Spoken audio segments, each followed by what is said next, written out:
कहते हैं किसी अनजान इंसान से कोई भी चीज़ नहीं लेनी चाहिए। क्या यह बात सही है या नहीं?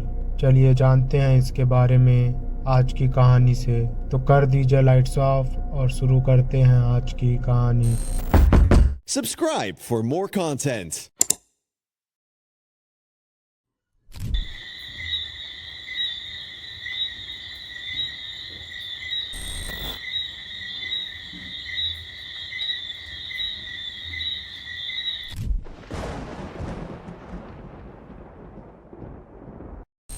यह कहानी राजू और उसकी वाइफ रानी और उन दोनों की एक 6 साल की बेटी की है जिसका नाम तनीषा था, जो अभी अभी यूपी के शहर लखनऊ में नए नए रहने आए थे।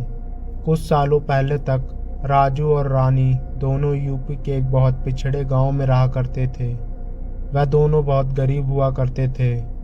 राजू दूसरों की ज़मीन पर खेती किया करता था और रानी घर में कपड़े सिला करती थी। यह सब काम करके इनका घर बड़ी मुश्किल से चला करता था। पर जब रानी प्रेग्नेंट हुई तो राजू और रानी खुश होने के बदले बहुत दुखी थे, क्योंकि जब वह दो लोग थे तो उन दो लोगों का खर्चा बड़ी मुश्किल से निकला करता था। पर अब कुछ महीनों बाद वह 2 से 3 होने वाले थे, तब उनका खर्चा कैसे निकलता? तभी कुछ दिनों के बाद राजू अपने गांव के लड़कों को फ़ोन से वीडियो बनाता देखता है। यह देखकर राजू उन लड़कों से पूछता है, अरे तुम ये वीडियो क्यों बना रहे हो? तब वो लड़के उसे बताते हैं कि हम यूट्यूब पर व्लॉग बना रहे हैं। तब राजू उनसे पूछता है, व्लॉग? ये क्या होता है? वो लड़के फिर उसे यूट्यूब और व्लॉग के बारे में सब बताते हैं कि कैसे यूट्यूब पर व्लॉग बना के डालने से पैसे मिलते हैं। यह बात सुनकर कि यूट्यूब में वीडियो बना के डालने से पैसे मिलते हैं तो राजू भी तय करता है कि वो भी अब से यूट्यूब पर व्लॉग बनाया करेगा। फिर राजू यह सारी बात अपनी पत्नी रानी को बताता है और वो दोनों कई महीनों तक मेहनत करके पैसे बचाकर एक नया फ़ोन लेते हैं और यूट्यूब पर व्लॉग डालने लगते हैं। देखते ही देखते उनके व्लॉग वायरल होने लगते हैं और कई सालों तक मेहनत करने के बाद वो लखनऊ शहर में एक नया घर खरीद लेते हैं। राजू और रानी अपने व्लॉग्स में अपनी सारी बातें शेयर किया करते थे और उन्होंने अपनी बच्ची तनीषा का पूरा बचपन व्लॉग्स में दिखाया था, जो उनको आगे चलकर भारी पड़ने वाला था।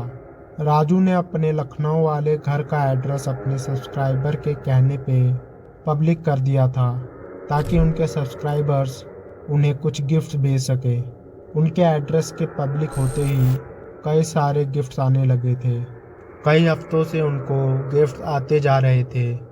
कुछ हफ्तों बाद जब गिफ्ट्स आने बंद हुए तो उनको लगा कि अब कोई और गिफ्ट नहीं आएगा।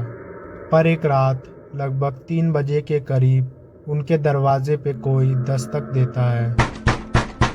राजू और रानी की आंख खुलती है और रानी राजू से पूछती है, इतनी रात को कौन आ सकता है? राजू कहता है, पता नहीं, लगता है जाके देखना ही होगा। तभी राजू मेन गेट की तरफ बढ़ता है और वो जैसे ही दरवाज़ा खोलता है तो उसे कोई दिखाई नहीं देता। राजू इधर उधर घर के आसपास देखता है पर वहाँ कोई नहीं था। जैसे ही राजू की नज़र नीचे जाती है तो उसे एक बॉक्स दिखाई देता है जिस पे लिखा था फॉर तनीषा, यानी यह बॉक्स राजू और रानी की 6 साल की बेटी तनीषा के लिए था। सुबह होते ही राजू और रानी उस बॉक्स को लेकर वीडियो बनाने लगते हैं। तभी उनकी बेटी वहाँ आ जाती है और वो बॉक्स उनसे ले लेती है, क्योंकि उस बॉक्स में तनीषा का नाम लिखा हुआ था। यह देख रानी बहुत गुस्सा तो होती है, पर वो तनीषा को कुछ नहीं कहती, क्योंकि उसे और राजू को अभी उस बॉक्स का वीडियो बनाना था। तब तनीषा ही वो बॉक्स खोलती है। जैसे ही वो बॉक्स खुलता है तो अचानक से राजू का फ़ोन का कैमरा बंद हो जाता है। राजू को कुछ समझ नहीं आता। तब रानी कहती है, एक बार फिर से करते हैं। थोड़ी देर बाद जब वो फिर से उस बॉक्स को खोलते हैं तब फिर अचानक से राजू के फ़ोन का कैमरा अपने आप बंद हो जाता है। यह देख राजू और रानी सोचते हैं कि इसका वीडियो फिर कभी बनाएंगे। तब वह देखते हैं कि आखिर उस बॉक्स में ऐसा क्या है। तब उन्हें उस बॉक्स में से एक डॉल मिलती है जो बहुत सुंदर थी, जिसे देखकर तनीषा बहुत खुश हो जाती है और उसे अपने पास रखने को कहती है। तब राजू और रानी उसकी बात मान लेते हैं और उसे वो डॉल दे देते हैं, क्योंकि वो डॉल किसी ने तनीषा के लिए ही भेजी थी। तनीषा वह डॉल लेकर अपने कमरे में चली जाती है और उसके साथ खेलने लगती है। राजू और रानी यूट्यूब पे वीडियो बनाने में इतना खो जाते थे कि वो अपनी बेटी को टाइम नहीं दे पाते थे। इसलिए तनीषा ज़्यादातर अकेले ही खेला करती थी और राजू के पड़ोसी भी उनके परिवार को पसंद नहीं करते थे और अपने बच्चों को उसकी बेटी से दूर ही रखते थे, क्योंकि राजू के सब्सक्राइबर्स हमेशा उनसे मिलने आया करते थे, जिससे उनके पड़ोसियों को बहुत दिक्कत हुआ करती थी। इसी अकेलेपन के कारण तनीषा हमेशा अपने आप को अकेला महसूस किया करती थी। पर उस डॉल के मिलने के बाद तनीषा पूरा पूरा दिन उस डॉल से ही खेलती रहती थी। एक दिन रानी तनीषा को किसी से बात करता देखती है। जैसे ही रानी तनीषा के पास जाती है तो उसे वहाँ डॉल के सिवा और कोई दिखाई नहीं देता। यह देख रानी यह बात राजू को बताती है।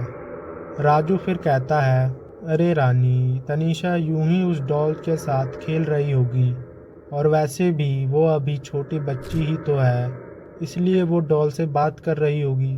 तब तनीषा कहती है, क्या तुम्हें यह डॉल किसने भेजी है यह पता चला? राजू जवाब देता है, कहाँ पता लगा। मैंने जब हमारे सब्सक्राइबर से पूछा तो उन्होंने कहा कि आप हमें उस डॉल की फ़ोटो दिखाओ, पर मैं जब भी उस डॉल की फ़ोटो लेने जाता हूँ मेरे फ़ोन का कैमरा काम करना ही बंद कर देता है, और जब मैं यह फ़ोन दिखाने शॉप पर लेकर जाता हूँ तो वहाँ इस फ़ोन का कैमरा अच्छे से काम करने लगता है। इसलिए अभी तक पता नहीं चला कि यह डॉल किसने भेजी है।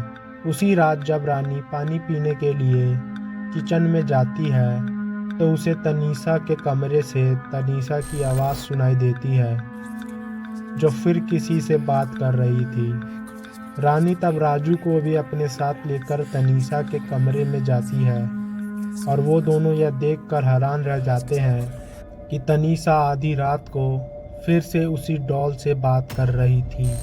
यह देख राजू और रानी दोनों बहुत घबरा जाते हैं और तुरंत तनीषा को उठाकर अपने कमरे में वापस आ जाते हैं। रानी तनीषा को सुला देती है, पर राजू और रानी दोनों को ही नींद नहीं आ रही थी।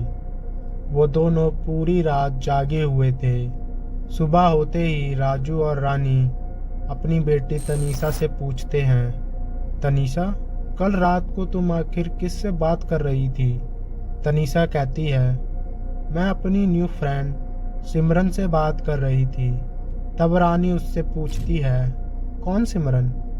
तब तनीषा कहती है, अरे वो मेरी गुड़िया, उसका नाम है सिमरन। यह सुन राजू और रानी दोनों के होश उड़ जाते हैं। तब राजू तनीषा से पूछता है, क्या तुमने उसका नाम सिमरन रखा है? तनीषा कहती है, नहीं नहीं, मैं क्यों उसका नाम रखूंगी? उसने मुझे खुद कहा है कि उसका नाम सिमरन है और मैं तो उससे रोज़ ही बात किया करती हूँ। यह सुनकर राजू और रानी को विश्वास नहीं हो रहा था कि आखिर एक गुड़िया किसी से बात कैसे कर सकती है। तब रानी राजू से कहती है, राजू, मुझे तो लगता है कि वो गुड़िया कोई आम गुड़िया नहीं है। हमें इस गुड़िया को जल्द से जल्द फेंक देना चाहिए। तब राजू तनीषा के कमरे में जाके उस गुड़िया को उठा लेता है और उसे बाहर जाके फेंक देता है। राजू और रानी को लग रहा था कि अब वो उस गुड़िया से सुरक्षित हैं, पर कुछ दिनों के बाद जब तनीषा की तबीयत बहुत ज़्यादा ख़राब हो जाती है और डॉक्टर्स को भी नहीं पता लगता कि आखिर तनीषा को हुआ क्या है, तब उन्हें कोई और रास्ता नहीं मिलता। आखिर में वह अपने पड़ोसियों से मदद मांगते हैं। उनका एक पड़ोसी उनसे कहता है कि मैं एक बाबा को जानता हूँ जो इस तरह के मामले में आपकी मदद कर सकते हैं। तो राजू और रानी अपनी बेटी को उसी बाबा के पास लेकर जाते हैं। उस बाबा के पास जाने के बाद उन्हें पता लगता है कि यह सब उसी गुड़िया को तनीषा से दूर करने की वजह से हो रहा है। और वो बाबा राजू से कहते हैं, बेटा तुम उस गुड़िया को वापस लाकर अपनी बेटी को दे दो। तब राजू उनसे कहता है, पर बाबा वो बड़ी अजीब गुड़िया है, वो मेरी बेटी से बात करती है। तब बाबा उसे कहते हैं, मैं सब जानता हूँ, मैं उस गुड़िया के बारे में भी सब जानता हूँ। अगले शनिवार को मैं तुम्हारे घर आऊँगा और उस गुड़िया से तुमको मुक्ति भी दिला दूँगा। तब राजू बाबा से पूछता है, पर बाबा शनिवार को ही क्यों? शनिवार आने में तो अभी पूरे 5 दिन हैं। बाबा कहते हैं, ज़्यादा सवाल मत पूछो, बस मैं जैसा कह रहा हूँ करो, और हाँ, उस गुड़िया से बच के रहना। बाबा से मिलने के बाद राजू और रानी तनीषा के साथ घर वापस आ जाते हैं। पर राजू को अभी भी उस बाबा पे विश्वास नहीं हो रहा था। तभी अचानक से तनीषा की तबीयत और ज़्यादा खराब हो जाती है और तनीषा सिमरन सिमरन चिल्लाने लगती है। तभी रानी राजू को उस गुड़िया को वापस लाने के लिए कहती है। यह बात सुनकर राजू घर से बाहर भागता है और उस गुड़िया को ढूंढने लगता है। तभी उसे वो गुड़िया मिल भी जाती है। ऐसा लग रहा था कि जैसे वो गुड़िया उसका ही इंतज़ार कर रही थी।